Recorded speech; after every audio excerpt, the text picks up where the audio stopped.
Hello there, and welcome to another edition of the Husker Online Show. Sean Callahan, Steve Sipple, Robin Washett. Gentlemen, start your engines. It is game week. We finally made it. I mean, it's been a long crawl, but I'm excited. And by the way, Steve Sipple got a new backdrop. Look at that. Ooh, it looks good. We've upgraded. I don't even have to turn around. I mean, it's just no more old dingy backdrops for Steve Sipple. I didn't think that was an old dingy. He's cleaned up. He's matching Robin and I on the other side of the table. Yeah, you're pairing up the logo with the polo. Looks good. Man, God, you're on brand. Billboard for me. Stepping up the game. But guys, game week, and look, it was a lot of news out of the week. I mean, heard from all the key players, the coordinators. 12 Blackshirts were handed out. And I'll start there with the Blackshirts. I mean, because there really wasn't much to that story. I mean, I think we knew who the 11 were. The only question was, would they give a 12th out to Cam Lenhart? They gave a 12th out to Cam Lenhart. It was about as business as usual of a Blackshirt reveal as I can remember. And that's how it should be. I think we've kind of lost sight of what the Blackshirts are. They handed them out on the day they're supposed to be handed out. The page was turned. Yep, 12 guys. Okay, let's play football. Right. I agree with everything you said. I just would add, it's still a big deal. I mean, it's still big to the players, the coaches, this new staff. And we've seen staff after staff. They handle it differently. Some treat it with more reverence than others. This staff treats it with the proper reverence without overdoing it. Big moment. It'll always be a big moment in this program. Yeah, and I think the lack of surprise, for one, we knew had a pretty good idea was going to be the starters, just like last year. But the fact that the starting lineup was so clear and cut, with 9 of the recipients being single-digit guys, and then the other 2 starters, and then Lenhart, who all offseason has been regarded as another starter. Like, he's the 4th starter on that defensive line. So, perfect. Yeah, I mean, you could so I wrote the story, and pretty much all of it was pre-written. It was just a matter of exactly how many they were going to give out, like you said. But listening to Nash Hutmaker and MJ Sherman just talk about that honor. I think those guys understand that it's a big deal here at Nebraska, but it's also a big deal within the program because of what the coaching staff places on that jersey. When you wear that, you're held to a higher standard than everybody else, and you're the one that has to set the tone in everything that you do. And I thought that it was interesting. Tony White said, they made sure that all 12 of those guys had their normal practice jerseys sitting on the sideline in case they, weren't playing up to a Blackshirt standard. So that reminder that this isn't some title that, you're just handed. You got to earn it every single day. All right. On the offensive end, we did hear from Dylan Raiola, as last week was named officially the starting quarterback. Look, the Dylan Raiola era is here. And I think when you look at things to watch going into this opener on Saturday, that's the most intriguing for a lot of people walking in that stadium. We've heard so much about this kid. We know his talents. Let's watch it play out for 60 minutes in a live game with 90,000 fans in Memorial Stadium. Yeah, he should be fine. It is, one lesson we all should have learned in recent years is it's got to be more than a quarterback. I mean, Adrian Martinez is an exhibit A. He was a great player. Didn't get much help. So I think Dylan will get help around him. I thought, as far as naming him the quarterback and all of the quotes we've heard about it, there was one that really stood out today in my mind. It was from Marcus Satterfield. And he said there were a bunch of moments in camp where he felt like Raiola could be the starter. When I say camp, I mean August. The quote was, just the way he operated the offense, I think it was pretty clear he was the guy. I think Satterfield has felt that way pretty much all along. I think they had to let the competition play out and have it a real competition. There's a political process. Some of it, but yeah. Now the only hesitancy I would add to that, Sean. Yeah, but that doesn't mean it was a phony process. They had to make him. They had to set up a situation where he earned it.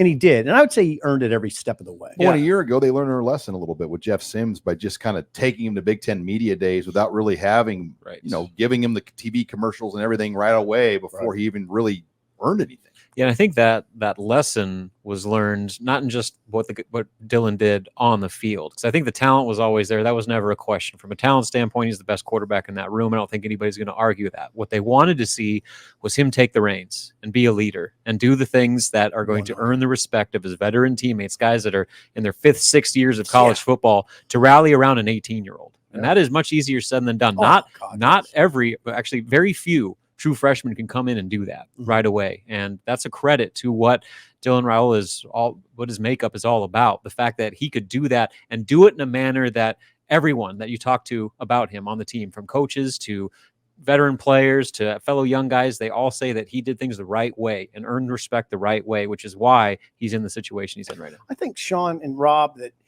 I think there was some momentum in the program that you could have named him after spring ball. Yeah. I think you could have. And I think it would have been okay with a lot of people within the program.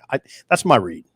But I like the way it played out. And look, I think the way it played out was the way they it did should it the right play way. out. The runway now for this team is as favorable as you're going to get to start a year.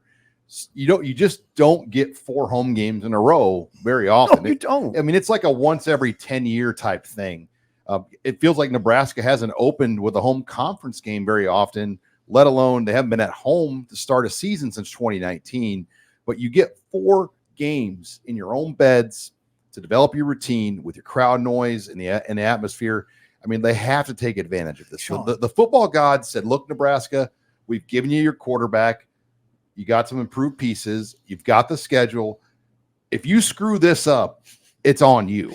Yeah, I agree with you. It's interesting. I heard Jim Rose, our friend Jim Rose, on his radio show in the morning, excuse me, say the other day, Jim is my age or older. And he said, this is the easiest schedule I've seen Nebraska have the first 7 games. And he said since 1990. Now, I'd have to look at 1990. Now, in 2011, they went to Washington, I guess, but they went. That tilts it, Sean. They had Wyoming. Yeah, but I'm just telling you what Rose said. He said since 1990, this is the easiest schedule Nebraska's had the first 7 games. I was struck by that. I don't. 2016 would rival this, but Oregon is probably better than Colorado. Okay. When you look at the 2. Oh, yeah. But 2016 is essentially about the same conference teams: Illinois, Purdue, Indiana, and there was one other. Pretty similar. Minnesota. I don't know who the 4th team was, but that 2016 team went 7-0. They started out that year, but it was an ugly 7-0. Pretty ugly. Mm-hmm. I mean, they didn't. I mean, you know what? Ugly 7-0 right now would be just fine. They got to the top 10. Care about style points. They got to the top 10. Yeah. But I think people would think differently about it. Ugly 7-0 would be just fine. Okay. Last note I want to get in because this kind of came out of nowhere. But Nebraska added a tight end from LSU, Mac Markway from Desmet Jesuit in St. Louis, a former 4-star tight end, played as a true freshman in all 12 games at LSU, left the Tigers after 1 week of fall camp, not in the transfer portal, just left and enrolled at Nebraska on his own. So there's some questions about eligibility and how that process works. But it's my understanding he could be eligible to play this year. I don't know all the rules on that. Right. But this is an intriguing addition, a guy that was good enough to play 12 games as a true freshman for a team that had the Heisman Trophy winner at quarterback. Yeah, I'm guessing the LSU doesn't have anybody on their roster that you could send to Nebraska and he would be an asset. I don't think that started for them. Yeah, I mean, I would say nobody on their roster. The other thing, I'm not playing babe in the woods here. This is interesting. So you don't have to go in the transfer portal. Mm-mm. You can just leave and go to another school. Yeah, to be recruited as a transfer, you have to be in the portal. But if you handle your own recruitment and recruit schools, you can do anything you want. It's basically the read I get. And you just enroll. And you couldn't he be a trendsetter in that regard? Maybe you don't have to be in the portal. Just go get a school. It costs money though. You got to get around and do your own. But I mean, money's laughable because these kids make more than the assistant coaches make now. A lot of them do. Some of them. Yeah. Mm-hmm. So he's here, right? Yeah. Okay, so he's here. And he could play this year. I mean, look. Yeah, I don't think we're going to see that. That'd be weird. He shows up a week before the game. No, not this week. I'm saying like after about 4 or 5 games in, he could play. And he could play just 4 games, redshirt. That'd be really weird. We'll see how that all goes. Yeah, you could do it. It feel like Y League again. The more college sports feels like YMCA youth basketball. the more concerned I get. Well, he went through a full training. You know? He went through a full regimen of training at LSU. It wasn't like he's been out of football. That's transferring within a season and playing at a school. That's really interesting if that happens. All right. It's within a season. When we come back, we'll get into the offensive storylines heading into Saturday. You're listening here to the Husker Online Show. And we're back here on the Husker Online Show. Sean Callahan, Steve Sipple, Robin Washett. This segment of the Husker Online Show brought to you by our friends at CHI Health, St. Elizabeth and Lincoln. And look, going to the ER is not a pleasant experience, especially for a child. But CHI, St. Elizabeth's here in Lincoln, right off of 70th and O. They are the only place that has a pediatric place emergency room for children. It's open 24/7 for children's pediatric emergency care. They offer child-friendly rooms and a private waiting area, both to help put kids at ease as well. Their expert care team specializes in pediatric and emergency medicine. To learn more about Lincoln's only ER for kids, visit chihealth.com/pediatric place.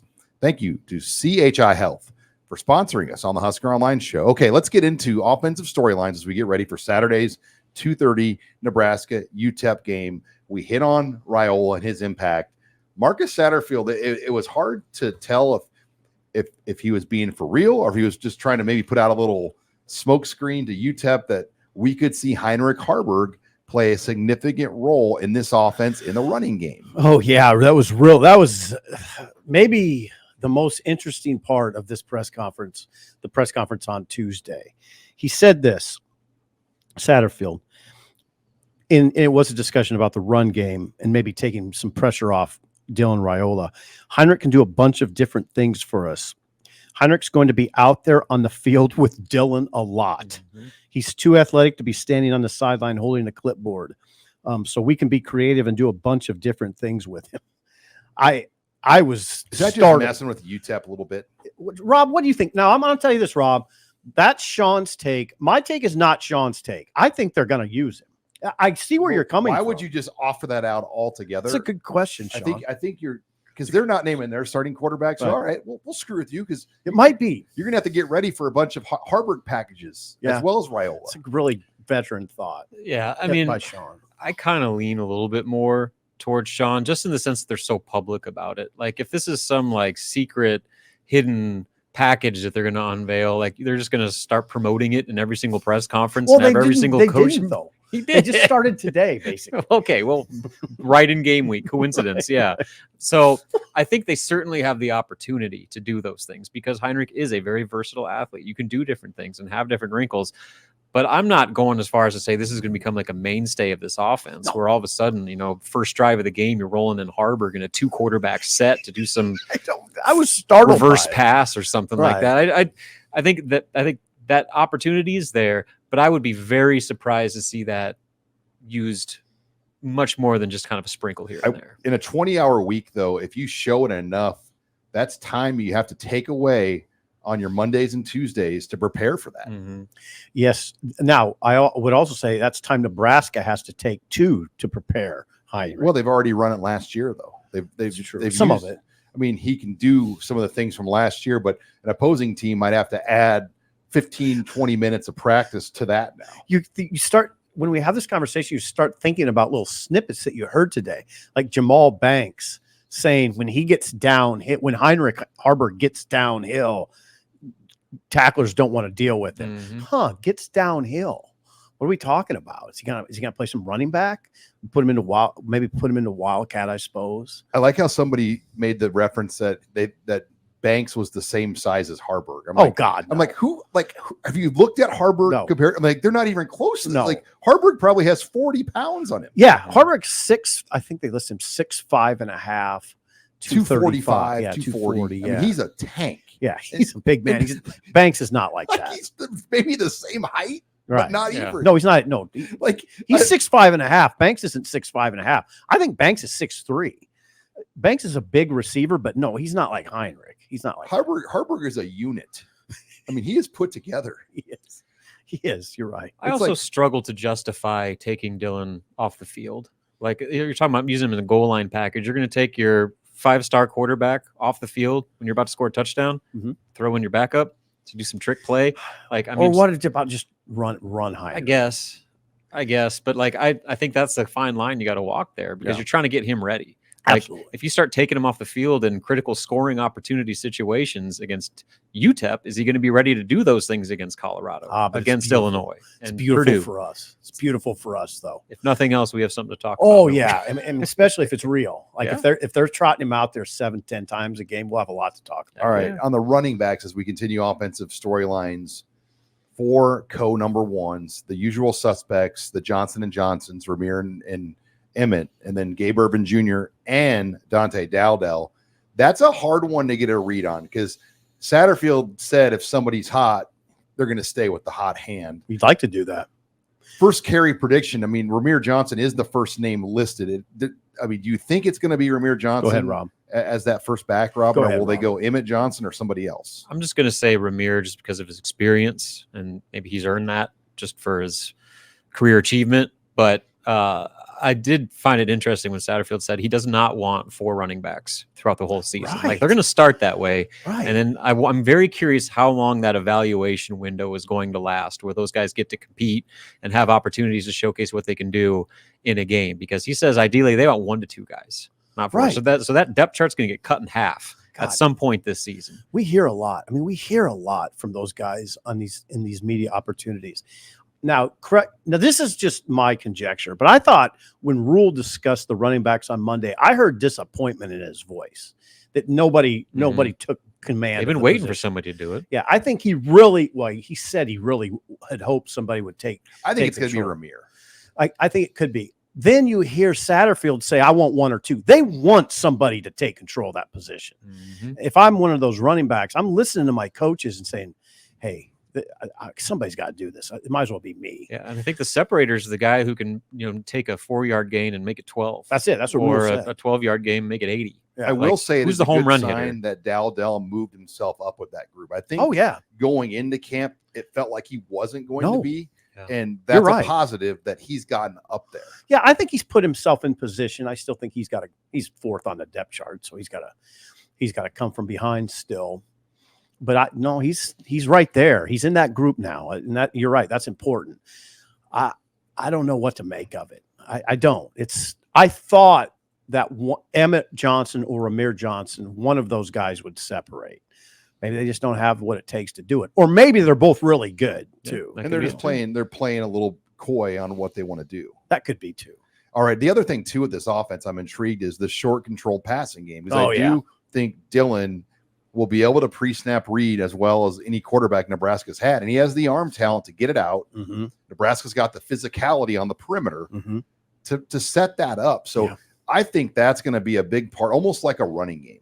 Do you so you're talking about like quick passes to the sideline, blocked along the sideline, then tunnel screens, stuff or like that? if there's 5 free yards, he's taking it. Oh yeah, and he'll get it out there. And how would you like to tackle Janiron Bonner or Nayor? I mean, those guys are all long. I mean, when you're talking about Nayor and Banks, and then if you even include like a Fedoni in the conversation, that's the most Malachi, physical group Carter of Nelson. Carter Nelson. Starting 3, is that the most physical group of receivers you've seen on the depth chart for Nebraska? Yes. I don't know how In you years. I mean, in Yes. years. I mean, Nebraska went from the itty bitty committee, which Sipple was not a fan Oh of. my God! Don't get me started. Nothing rustled his jimmies more than Whoa. a 5'9" Then a receiver. Group God. of receivers that is taller than one of Doc Sadler's starting 5s. Yeah, now they got dudes that, hey, come on now. Honestly, they got dudes that are that's what it should look like. Hell, I used to watch Kansas State come into Memorial Stadium with receivers that looked way better than Nebraska's.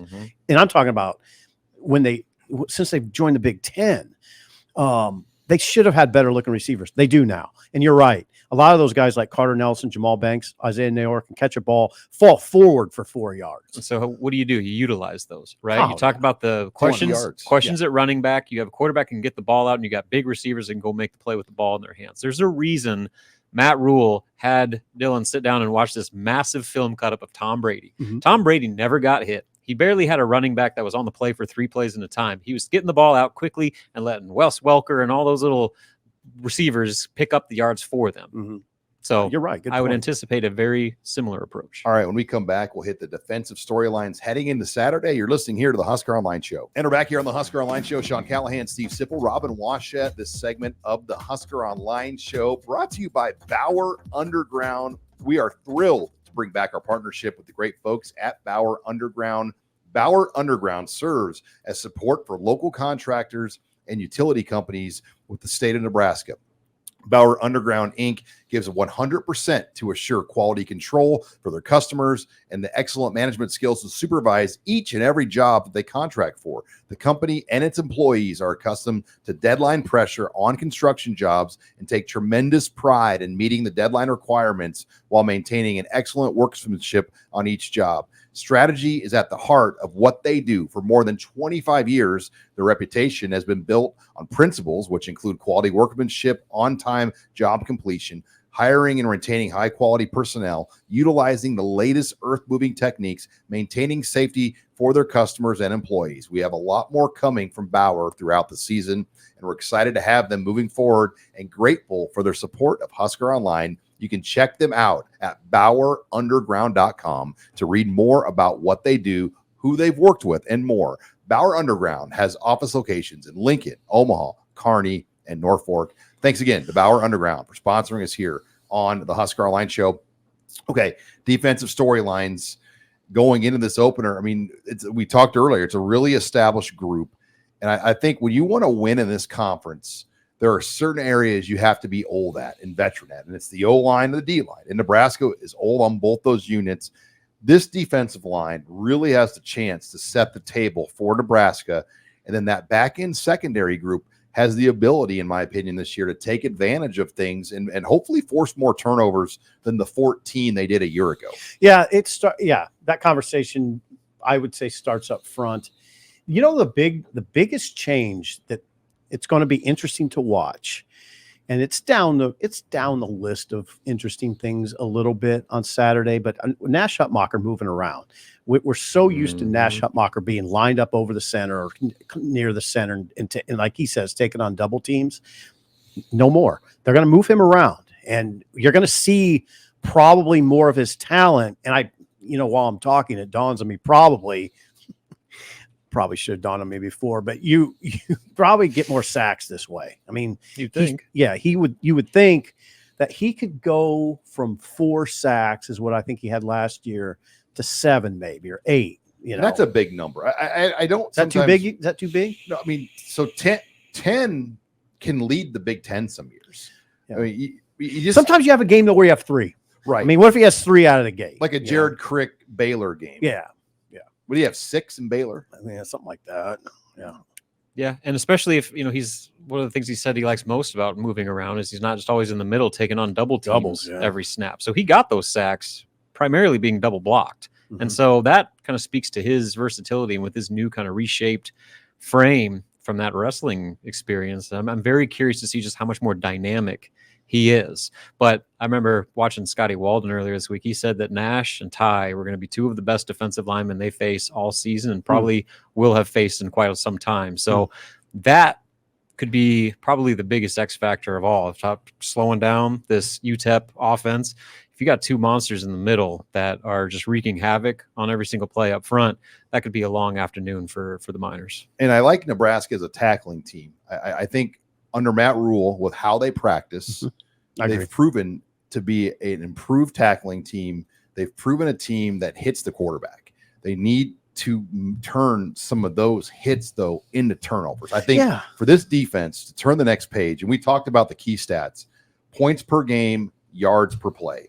Yards per game can be an irrelevant stat because if you're in a league that runs a lot of plays, you're going to give up more yards. But yards per play, points per game, those are in turnovers forced. Those are the key metrics I think you want to measure the growth of this defense moving forward because in the Big Ten, it's not a high play count league. So everyone statistically generally has a top 40 defense. A lot of them. And now here's the thing about this, going back to what you said about turnovers. I am a little surprised when you look back on last year that they didn't force more turnovers because it is a team that gets guys to the football. They do a really good job of it, actually. They swarm pretty well. Usually when you're swarming, you can have a guy or 2 going after the ball. So I'm a little surprised they didn't get more. Back to Scotty Walden's comments. I don't go too overboard on those, Rob. When he says that they're the Nash and Tyer, like the two best that they'll see, they haven't really shown that yet. I mean, I don't know if he's projecting or what.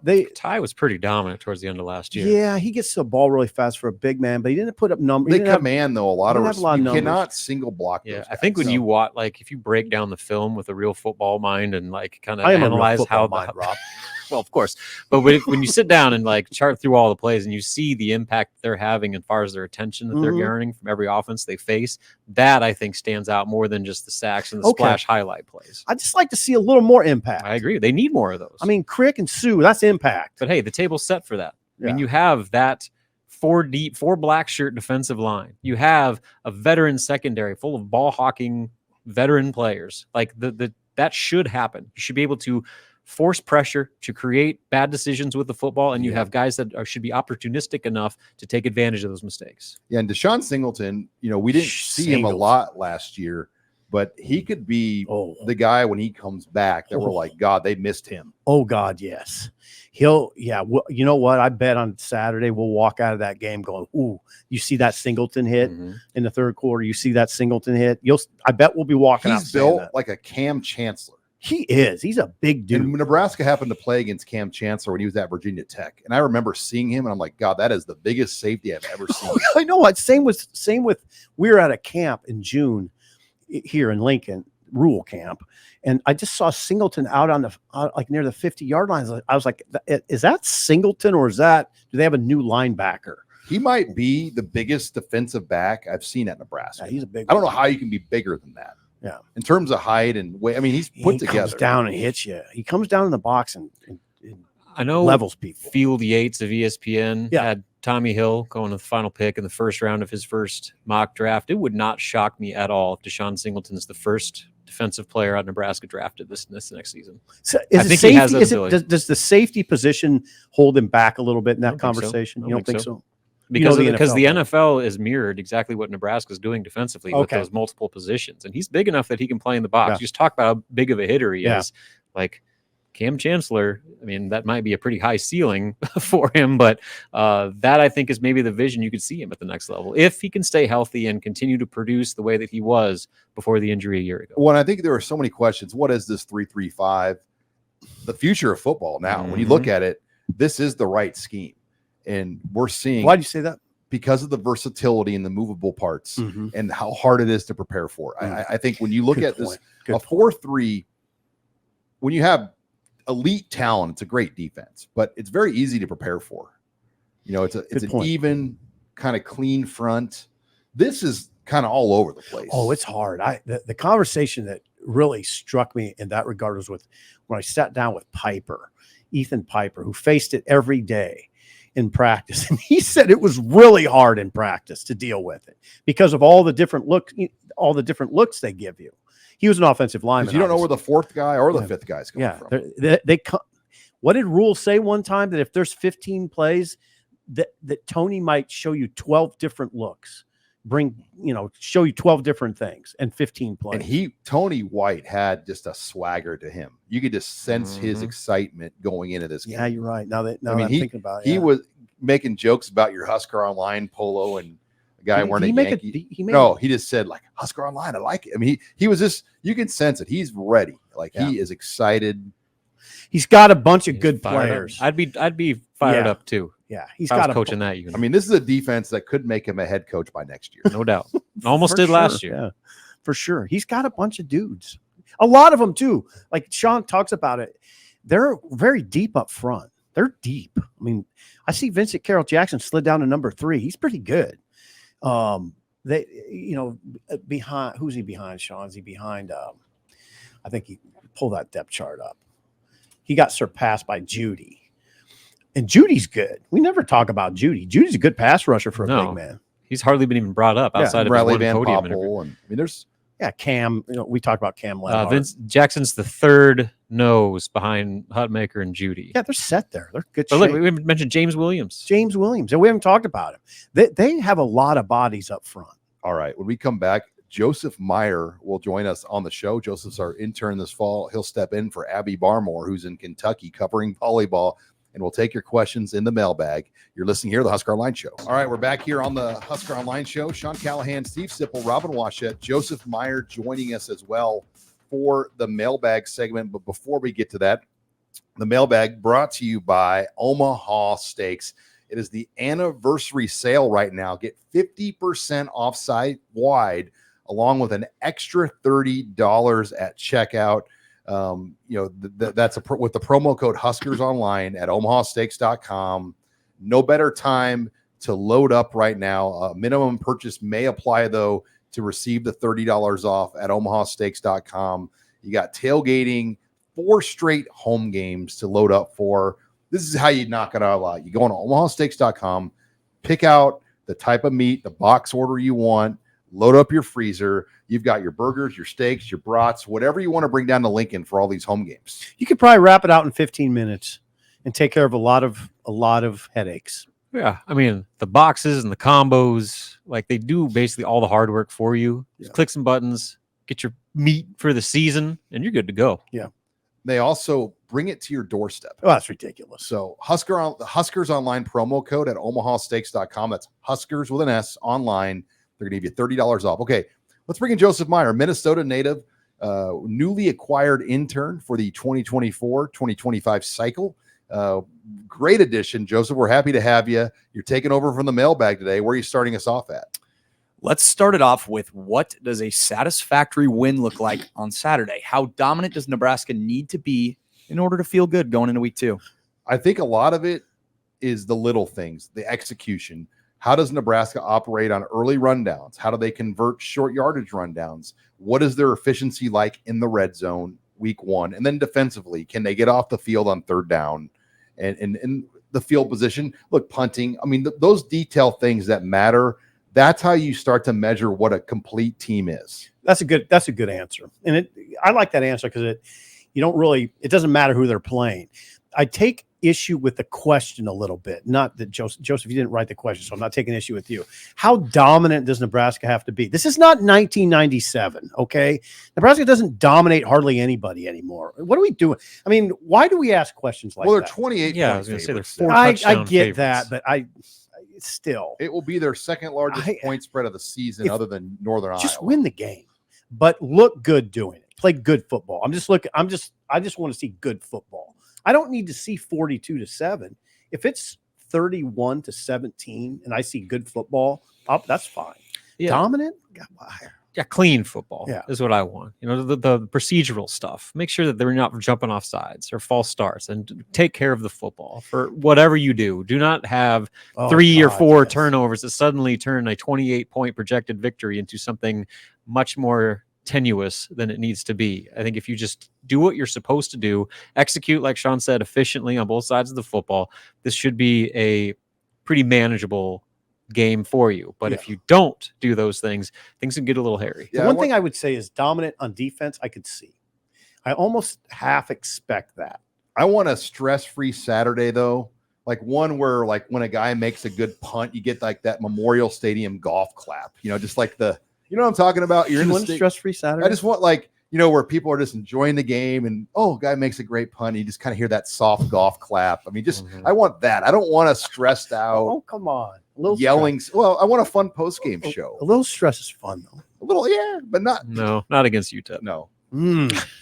All right. Interesting. Joseph, what do you got next? Who has the biggest chance to be a breakout star before conference play begins? So those first 3 weeks. I think you got to start with the receiver room, because I think that's the most upgraded position. And I mean, for me, Jamal Banks is probably where I'd start the conversation with. Yeah, I'll go Bonner, just because I'm curious to see what his role is. He's such a unique player on that offense. He can do so many different things. He could be a receiver on one play and a fullback the next. I'm very intrigued by that picture, and with the way that they've been talking about him all offseason, I think he's got lofty potential. I'll go Nayor. I think Nayor is pretty. I think he and Banks are on kind of the same plane, but Nayor gives you the speed. He's more apt to catch a bomb, a long pass downfield, and God knows Nebraska has a quarterback that can hit deep balls. Well, and Jalen Lloyd could Lloyd really too. benefit from But I'll this. take Nayor because I think he's a big play waiting to happen. God, they got some guys though. Ja'Cory Barney, Nayor. Barney's could very Well, much Vincent be at the top of Shavers that could list. really emerge to the point where you see what he's going to be. Back to the receivers though. Think about the speed they have now with Barney, Nayor, Jalen Lloyd. I mean, that's trouble. That's trouble if you're a defensive coordinator because all those guys can beat you deep. All right, we're taking your questions in the mailbag with Joseph Meyer. What do you got next, Joseph? Kind of going off of that, Malachi Coleman listed behind both Banks and Lloyd on that depth chart. How big of a role do you think he's going to play in a fairly deep wide receiver room, like you were saying? I think we'll see him. Remember, he had the shoulder injury, and he had something else in camp, I think, that limited Was him a it the little bit. hamstring, Rob? The last open practice we had, he was out. Do you have a hamstring? Yeah, I think it was a hamstring. He was on the bike. Yes, I did get a kick out of but he's healthy Dylan now. Raiola not wanting to get in how they did the jersey switch. I think I know how that. You want to go there? No, didn't want to go there. Okay. Kept in house. What do you think happened? I'm sure that he was compensated fairly. Oh, This is didn't my think guess. about that one. Yeah, that's I probably. mean, or to be fair, like Malachi Coleman has a published children's book out with him wearing number 15 in the book. So I'm saying that probably came with a nice little price tag. Is my guess. from Dylan. Well, they figured it out. Again, in house. I mean, so there's clearly some marketing value for Malachi with his jersey number. Yeah. Oh, I think now as far as answering the question goes, Malachi probably right on the cusp of making the main rotation, probably just outside it. But one injury, 2 injuries, he's right in it. And I think Malachi, I just hope he's patient because I think there's going to be a time in this program where he's a big time player. It just might not be this year with Banks and Nayor there. He's healthy. And Matt Rule said that he's just kind of further down the depth chart right now. He can play, and he'll have I just hope he's patient. I hope he's patient. All right, Joseph, we have time for just one more, and I gave a little extra time here because I know the last questions we can go down a rabbit hole. What do you got? So Nebraska's finally starting at home again. What's your favorite memory from a Nebraska home opener, if you can remember back that far? I can't. If I can remember back that far, I can remember them all. Sean's trap. really good at this. Steel Well, trap. for me, I'll tell you one I'll never forget. 1998, Frank Soldiers' first home game. Okay. Louisiana Tech Yeah. comes in Yeah. with Tim Rattay and Troy Edwards. And Nebraska had a dominant defense full of pros. And they had a pro quarterback and a pro receiver. I told the group this today, actually. I spoke at Union Bank in Lincoln, and I said Colorado could almost pull off a Tim Rattay, Troy Edwards with Shedeur Sanders and Travis Hunter. Let's not talk about but that. that game, Why is that your favorite? it's not just, it was a back and forth, entertaining, Great crazy memories. opener. I mean, openers at Nebraska were generally duds. Like BYU was probably, when you started to like look at openers, that was as challenging of an opener as Nebraska had in like 30 years. And they lost that game. Yeah. Rob. So personally, I'll go with the 2002 opener against Arizona State, only because that Okay. was the first Good one. Nebraska game I ever covered with the Daily Nebraskan as Was a that the Eddie sophomore. Robinson Classic or the The Pick Black City Coaches Classic? Association class. Yeah, Eddie Robinson. That's right, Yeah. Sean. I'm And a then- freak, I know. You are. But my That's good. real answer would be the next year, Oklahoma State, 24th ranked Oklahoma State came into Lincoln. This was before teams opened with conference opponents, like almost every, like that was common occurrence. Like it is now. 2004. 2003, when 2003. Rashawn Woods and who was the quarterback? Fields, was his name? Josh Bo Fields. Pelini was a defensive coordinator for Yeah, Nebraska. and Nebraska won that Barrett game. Ruud scooped and They scored. beat 24th ranked Oklahoma State as an unranked Nebraska team, 17-7. Ended up winning 5 straight to start that season. Funny story about that game being one. moved. I was in Bristol, Connecticut that summer at ESPN for my internship, and Bill Byrne went out to ESPN to set that deal up. Nebraska got money. That's back when you kind of controlled some of your monetary rights. And Byrne was out there negotiating that in like June or May or whatever it would have been to move that game to the opener at that point. Did you know what was going on? And it was just a different time, but he came out and he saw me in the newsroom. He's like, "What are you doing here?" I'm like, "I'm working here all summer." And he didn't even tell me what he was there for, but that's what he was there for. He wouldn't tell you. I mean, they were out there to move that game because that was unheard of. Mike Gundy was the OC. Les Miles was the head coach. That was a big game. That's a good one. That's a good That's one. a great one, Robin. Yeah, it's funny. The one that I remember the most, of course, it was either 95 or 97. It was probably 97 when Sean would know this. They opened at Oklahoma State. They opened at Oklahoma State. The Thursday night game? Yeah, Thursday night game. I liked it because I like Stillwater. I met up one of my good friends down there. We had a great time. Was that the LP game? Yes, it was. LP That was 95. 95. Gosh, I was covering it in 95.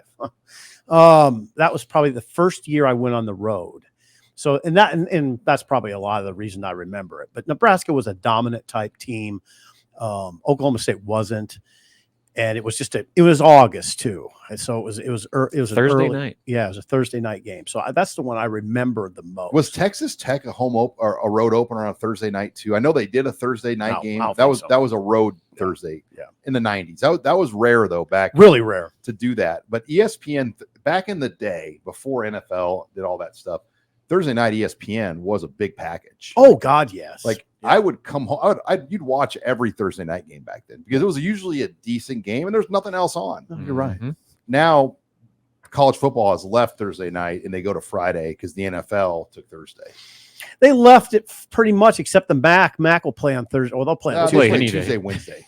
Any day of the week. Tuesday, Maction, baby. Yeah. If there was an 8th day of the week, they'd play on that day too. I mean, they'll figure it out at that point. But all right, when we come back, we'll close the show. We'll preview what's going on in the Big Ten in Week 1. You're listening here to the HuskerOnline Show. Final segment of the program. Sean Callahan, Steve Sipple, Robin Washut getting you ready for Saturday's 2:30 UTEP game on Fox. And before we get to what's going on in the Big Ten, Stephen M. Sipple, this segment of the HuskerOnline Show is brought to you by who? Larson Motors. Larson Motors. We do this every week. Larson Motors, think about this. Now, I'm not a tailgater because I got a job. But if I were, think about riding into a tailgate with a new ride and how good that would feel. You probably wouldn't even say anything. You just hope that people notice and wouldn't need to. Yeah, they'll notice too. If you ride up in a new ride to the tailgate, if it's that situation, a lot of people will notice. And if you're looking for that new vehicle, how about going for a new experience at Larson Motors in Nebraska City? It's in Nebraska City. It's one of the Midwest's only dealerships with all the major brands in one location. Finding your new Chevrolet, GMC, Hummer, Ford. How about an F-150, Sean? Chrysler, Dodge, Jeep, or Ram. Light-duty trucks. Light duties. They have beautiful light-duty trucks. It's never been easier to find than it is at Larson Motors. Start your new experience today at LarsonMotorGroup.com, LarsonMotorGroup.com, or at Larson Motors in Nebraska City. Larson Motors, real people, Real deals. deals. And Steve Sipple is the king of the light-duty pickup truck.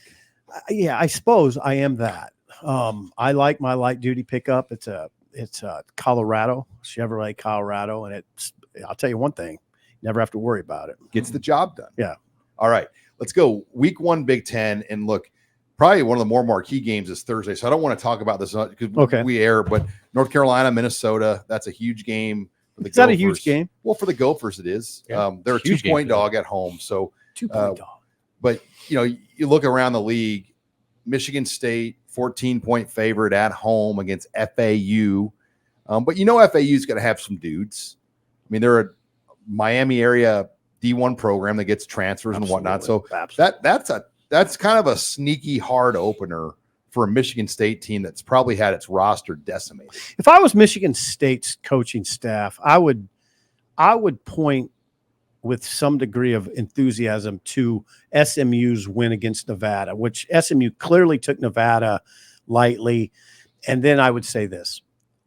All over the country, these teams that we've traditionally thought of as being soft, bad, etc., there's more guys spread out now because of the portal. Nevada looked good. I mean, Nevada didn't look like if you just looked across the board, they weren't too much worse than SMU. It's just SMU had a few more skilled players. So yeah, these games are kind of scary. They're more like this game that Nebraska's playing, probably a little more scary than it would have been a few years ago. Mm-hmm. Robin, you've got Penn State at West Virginia. Intense. That's the big noon game that will lead in the Nebraska game.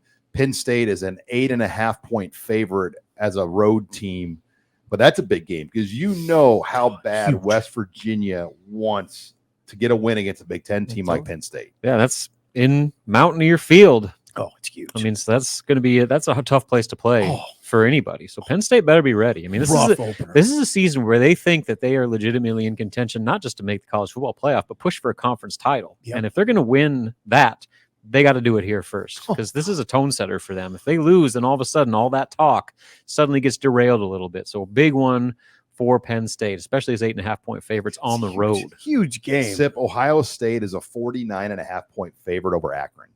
Not a game even worth really talking about. No, but the spread number. Yeah, it's a huge number. I mean, you have like one pick six or script. That's a hard number to cover. Really, yeah. And if I were a gambler, I don't know what I would do on that. I would stay away from Hammer the over. Hammer the over. The over is 58.5. It's a big number. Or 58. Okay. God, those are tough numbers. Indiana hosts FIU. Another one that one. jumps out is Northwestern is just a 3-point home favorite at the Lanny and Sharon Martin Lakeside facility. Yeah, their practice field stadium against Miami of Ohio. It's fascinating. That's a fascinating game. It'll be a fascinating season for Northwestern, not playing in a stadium, a conventional stadium. I only wish Nebraska would get a chance to play there, because it would be freakish how Nebraska fans would like take over the whole thing. Yeah. It'd be like one of those 8-man games where people have their trucks like parked around the field, There'd be people in boats like parked up on the shore. We might be in Sean's SUV, because would there be a press box? I mean, would there be a press box that accommodate everybody? Yeah, it'd be annoying because Nebraska would have so much media there. Like you'd be sitting out in the wind trying to work outside. It'd be like that Fresno State game where they had people sitting outside because they couldn't handle everybody. Yeah, that's when I got the last 2 seats in that. But speaking of Fresno State, they go to Michigan for Sharon Moore's first game. Michigan, a 3-touchdown favorite at home. That strikes me as a lot of points, because Fresno State has material. They're a team that can win 7 to 9 games. They're good. So if Michigan can win that game by more than 21, I'll be impressed. Yeah, and I think Michigan's non-conference, their schedule period is really difficult. I think it's Texas next week. They get Fresno State out of the gate, and I think it's Texas next week. They got a lot of things they got to figure out, and trying to do that against Fresno State, that's not easy. Easier said than done. And Michigan's had a lot of distractions, obviously, this offseason that have carried into August with the first-year head coach. And don't get it twisted. Those distractions are real, and they can have an impact. I mean, it's not, oh, come on, the head coach can handle that stuff. It shouldn't be that impactful. Yeah, he's a first-year head coach. I think I don't know, does he call the offense? I'd almost think he'd have to hand that off right now. Tough situation for Michigan. You've got UCLA led by Deshaun Foster. We're in LA.